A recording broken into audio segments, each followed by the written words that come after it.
Good evening, everyone. Thanks for being with us for News Center Maine at 6. I'm Sam Rogers. Mainers along the coast waking up to some unrecognizable scenes today after yesterday's devastating storm. Our Sam Olson checks in with homeowners in southern Maine as the rebuilding effort begins.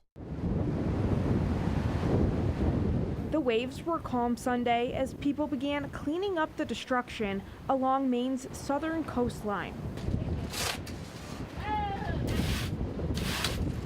On Higgins Beach, homeowners cleaning up dirt and rocks tossed onto their properties as waves reached historic marks during the storm. All this used to be my lawn and my fence. Maureen Burns has been here for 20 years and says she usually hunkers down for incoming storms, but Saturdays was different. At 11:30, I started crying because the house was shaking when the waves would hit.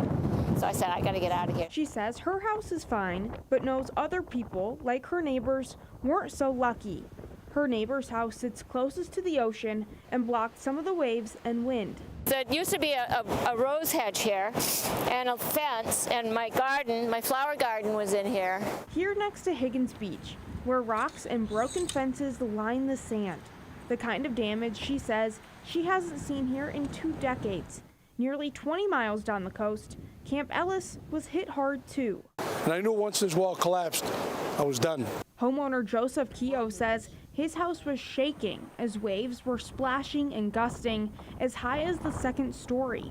The force breaking through the foundation, ripping off siding, and destroying the one thing that keeps his house out of the ocean. But the worst of it is this has been here 50 some odd years, and it took this storm to knock this down.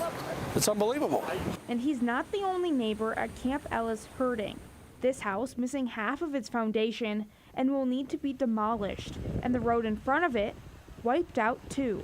I don't know what we're going to do. A thought Mainers up and down the coast are wondering as they get out on Sunday to see what they say is the worst damage they've ever seen. Sam Olson, News Center, Maine.